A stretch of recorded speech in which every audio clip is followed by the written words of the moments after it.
1967 में Saudi, Jordan और फलस्तीन ने मिल कैंसर लड़ाई की, 3 मुल्कों ने। ये असल में हिस्ट्री में हम पढ़ते थे, बट हम स्किप मार देते थे उस चीज को, जो चीजें आज सामने उभर कर अब आई आज हैं, प्रैक्टिकल आ रही है ना। वो तीनों मुल्कों ने जब मिलके इस पे हमला किया जूस पे, राइट? तो भाई उसने तो ऐसा ताबड़तोड़ जवाब दिया कि हिल के रह गई पूरी दुनिया।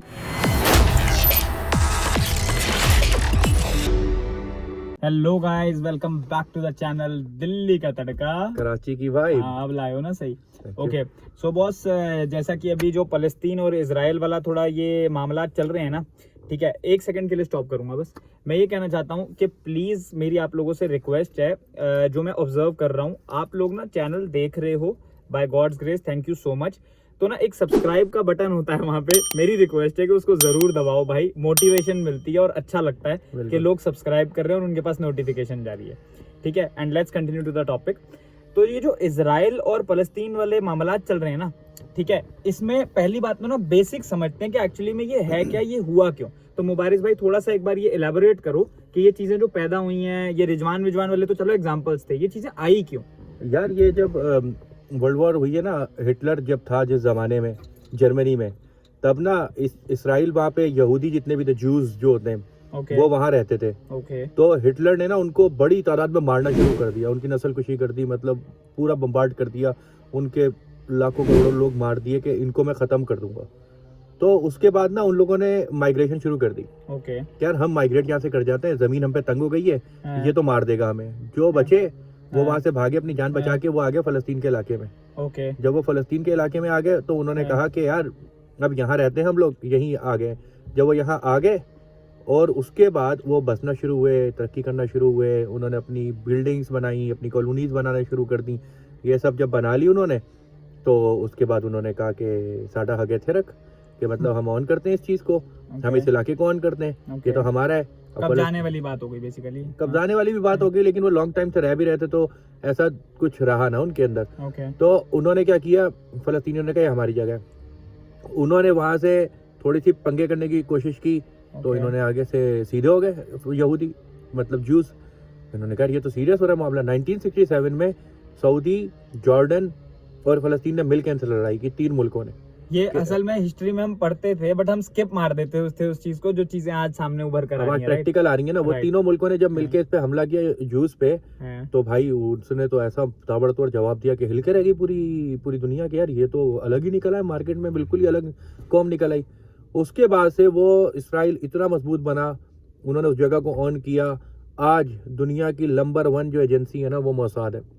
हमारी जैसे हमारी रॉ हमारी ISI हो गई। लेकिन ये लोग तो मुल्क में कर लेते हैं, ये कर लेते हैं। ये साला 202, 204 जितने मुल्क हैं, इनका तो भाई हर जगह चल जाता है, इतनी स्ट्रॉन्ग।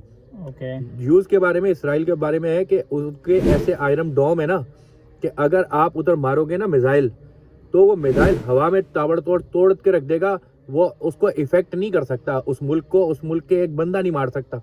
इतना खतरनाक जब आप पढ़ोगे तो पता चलेगा आपको। फिर इन्होंने, अब दिक्कत ये आ गई कि ये हैरान हो गए, दुनिया हैरान हो गई कि यार कहाँ सिक्योरिटी लैप्स हो गया, क्या हो गया, मोसाद को क्या हो गया।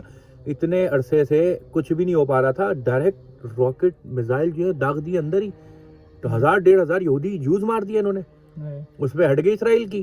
उन्होंने कैसे की तहसीस की, इन्होंने कैसे किया, वो होता है ना, मतलब 2 चमाट मार दो लड़ाई में, आगे से 8 चमाट आपको पड़ जाए। ये यूक्रेन रशिया वाला ही हो गया, मतलब यूक्रेन बार बार कह रहा नहीं मैं तो अब देख तू देख अब के मार के दिखा फिर बताता हूँ, फिर रखता बोलता अब के मार के दिखा फिर बताता हूँ। वो अगला बंदा थक गया वो एक अलग बात है, लेकिन ये पिटने से थकेगा नहीं।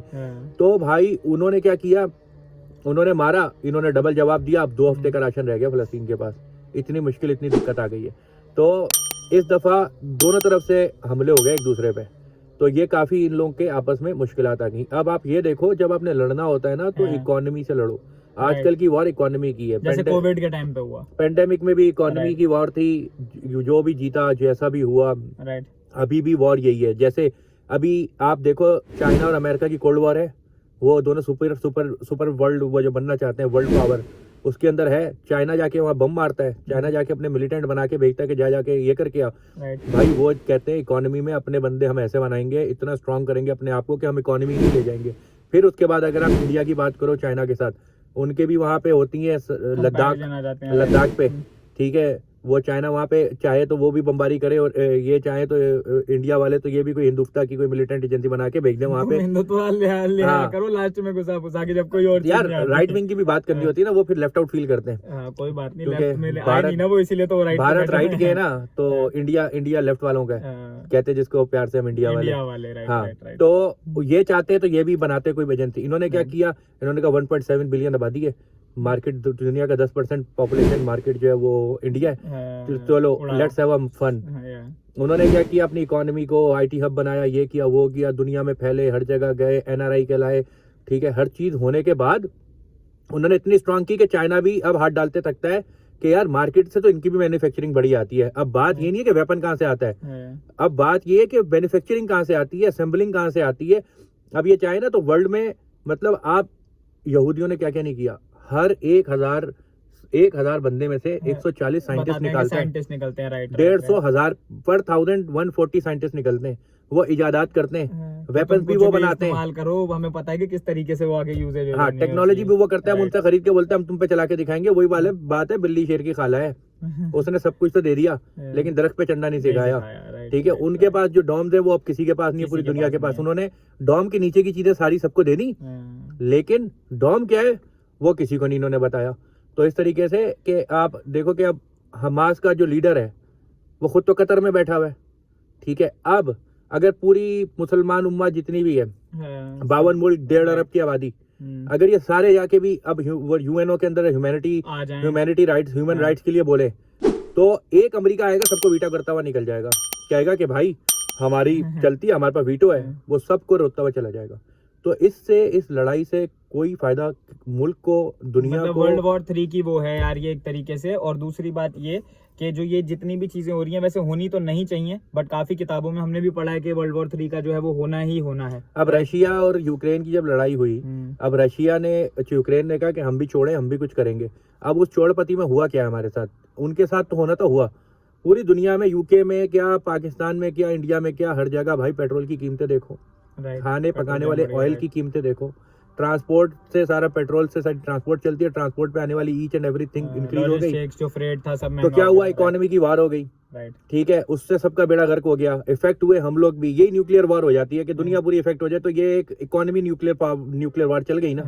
तो भाई वर्ल्ड वॉर 3 से बचना है चाहे कुछ भी हो, इससे बच गए तो ठीक है, वरना ये निश्चित बात है कि अगर वर्ल्ड वॉर 3 हो गई तो उसके बाद सब डंडे सोटों पे आ जाएंगे, ना हम ये वीडियो रिकॉर्ड करेंगे, ना आप ट्विटर पे बैठ कर ट्वीट करोगे, और ये जितने भी प्लेटफॉर्म है ये उन्हीं के हैं, ठीक है। तो वो भी इसको यूज कर सकते हैं, आप भी इसको यूज नहीं कर सकते, सबका बेड़ा गर्क हो जाएगा। चलो बने रहते हैं साथ में, और जल्द मिलते हैं एक नेक्स्ट वीडियो में, बट सब्सक्राइब करना मत भूलना, फिर से कह रहा हूँ, और थोड़ा प्यार दिखाओ सब्सक्राइब करके। Thank you.